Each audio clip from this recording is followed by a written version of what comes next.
Fun to watch. That's all about John Lester. Not if you're a hitter, though. Not if he's on. Here's a great rivalry renewed from the American League East. It's the Yankees and the Red Sox from New York. Hi again, everybody, along with Steve Phillips and John Kruk. I'm Gary Thorne. Welcome. Now the Yankees starting pitcher. And Steve, as he faces these Boston hitters, what will be the focus? They got a pretty good right-hander on the mound in this one, but facing this amazing offensive team. So he's got his work cut out for him a little bit, which means he really needs to work ahead in the count. If he falls behind, this is a lineup that can make him pay. He's going to have to be on top of his game to come away with a W.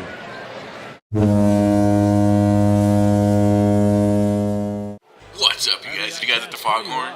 I thought that was Boston pretty cool losing last night.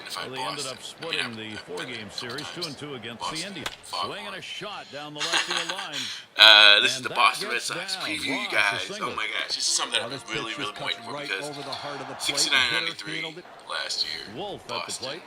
Was a win last time out for the Yankees. What happened? Maybe Oh yeah, a that's likely right. outcome after winning the first two games in the three-game set. It was ugly for you guys last year. Let's just be honest. But you guys went out and got some guys who could provide a boost, pitching and offensively. So, you know, you guys maybe someone who could come back. I mean, Dustin Pedroia is an elite player, an elite second baseman. And he was able to put up the numbers last year to prove that he, even in the system like that, even in a destroyed team, him and David Ortiz are really able to do that. I mean, obviously, he got frustrated. You saw it. If you guys watch those games, if you guys are baseball fans, Red Sox fans, you guys saw this. Pedroia got pissed. You know, I mean, toward the times when they would cut to him, he would just be frustrated with the team. You know, understandably, he's used to winning. He likes winning. He's a competitor. And when something doesn't go his way, that's why he's going to get frustrated. So, but luckily, I think you guys are going to do pretty well this year, all right? So let's jump right into it. And again, Boston Red Sox fans, if you guys think that I'm completely off base or if I'm just talking out of my butt, definitely let me know. All right, so as you guys are seeing, we're going up against Boston Red Sox in this one. So, let's talk about your hitting. As I mentioned, Dustin Pedroia, 290 average last year. 15 home runs and 65 RBIs. I mean, I think that is a good indication of of his mental toughness. He can go out there, he can play the game even when, like I said, everything really got destroyed around him. David Ortiz again, 318 average, 23 home runs. I mean, it's getting lower, but at the same time, I can't blame him for that. I mean, he's getting older in age. The fact that he was able to keep his average up that high is something to be said about that. He's an old man. He is. I mean, I would not be surprised if he came to spring training with a crutch and wheelchair. Just kidding. Okay, and then Ellsbury, you guys got a full year of him. People thought that he was going to provide that boost offensively. It kind of happened. Not really. This year, I think that he can do it, though. This year, I think that he can really return to form and be that, MVP type guy. If you guys have all three of those guys working, plus the additions that you got, you guys could really have some things going. Behind the plate, you guys have Saltalamacchia, 222 average last year, 25 RBIs, .222 average. I mean, that is pretty good from your catcher. The power is there. I think that, again, I think that mentally really destroyed you guys' team. You know? One guy who I definitely want to mention is Middlebrooks. Will Middlebrooks, .288 average, 15 home runs and 54 RBIs. Talk about a guy who is going to explode this year. I think he's going to have a great year. I mean, I've been talking to a lot of Boston Red Sox fans recently, and a lot of people are excited about this guy, as well as some other guys that I'll go into. But this guy especially, someone who you guys definitely excited about. I'm excited to see what he does this year. Let's talk about your additions, obviously, because you guys need to do. You guys are in the spotlight, and your fans expect a lot, and rightfully so. You guys are one of the most historic teams in baseball. So you guys went out and you guys got some people: Shane Victorino, Johnny Gomes, Mike Napoli, Steven Hoops, name a few offensive additions. What's weird is all these guys. I'm pretty sure that you guys are hoping that all these guys would return to form that they were when they were good. Because last year, Shea Victorino, he hit .255.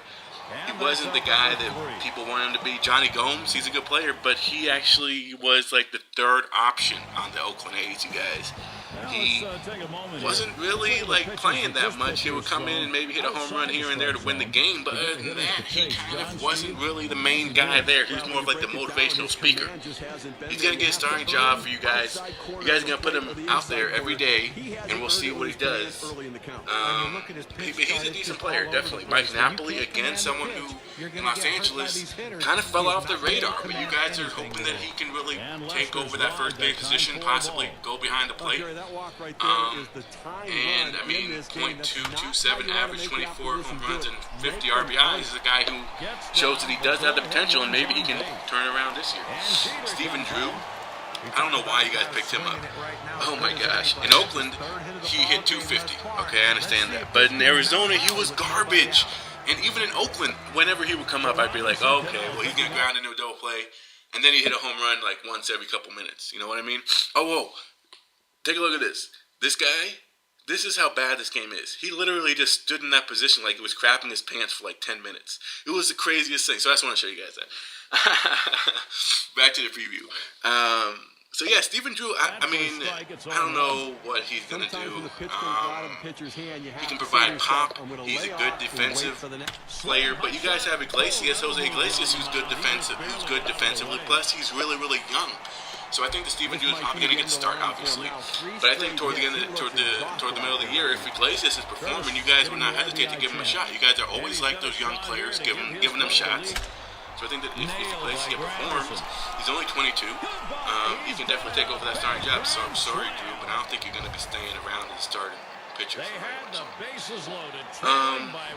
And let's talk about your pitching real fast, because this video is really, really quickly ending. Okay, so this is your projected starting pitchers right now. Lester, Buchholz, Dubront, Lackey. I hope that I'm saying his name right. Dempster, and then you guys got some other guys down there as well. Lackey is a guy who got hurt, obviously. Actually, pitching in today's spring training game, so that's exciting to see how he does. And again, spring training isn't anything to write home about, but it's something. Could he return to form? If he returns to form, then you guys just did a great job keeping him around. Lester, you guys are number 1, 9-14, 4.82 ERA. He walked people 68 times. It's not terrible. It's not that bad at all, but that average needs to go down. But again, I think it was all mental.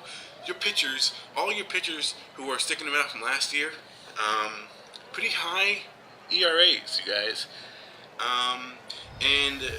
But talking to Red Sox fans, like I do, you guys were kind of excited about this guy, this Felix Dubront. He's 25 years old.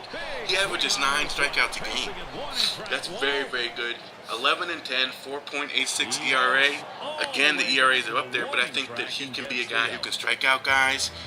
That's something that you guys definitely need. You guys need a mental push, I think. He can definitely possibly do that.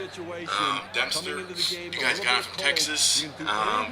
He was like the ace, arguably the number 2 guy behind Zambrano on the Cubs.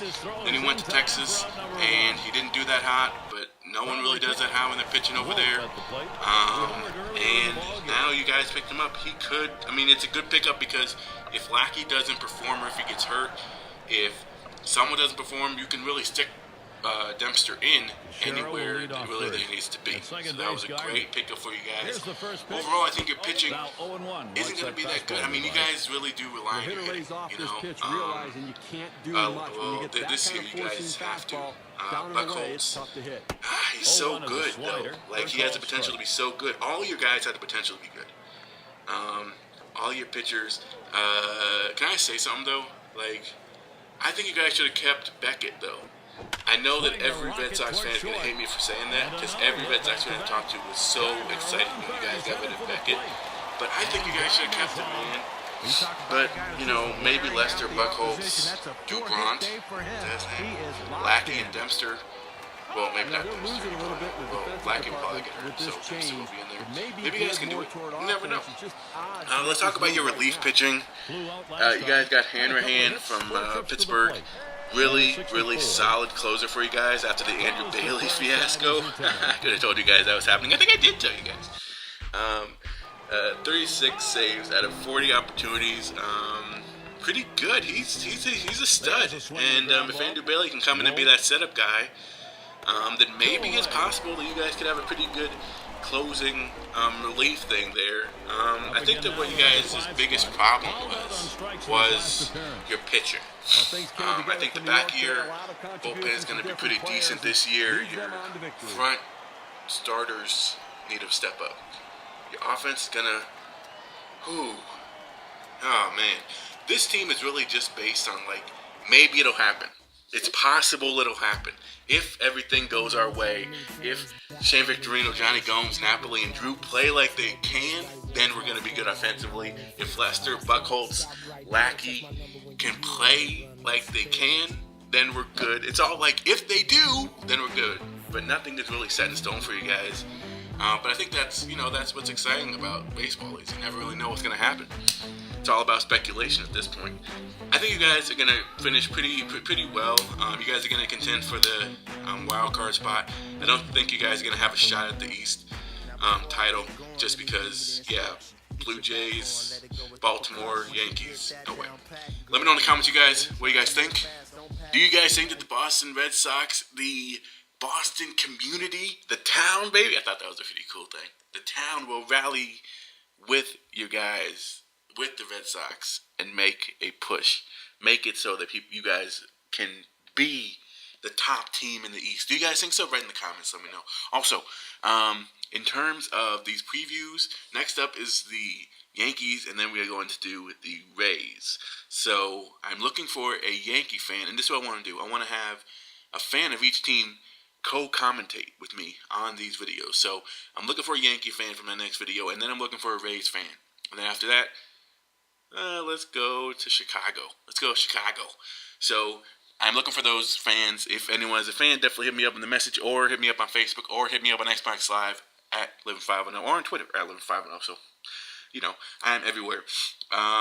Good luck, Boston. We'll see what happens. Thank you guys so much for watching. Definitely hit a like, definitely subscribe if you're new. Check out my other preview videos. They're all on this playlist. So, Living510. I'm out.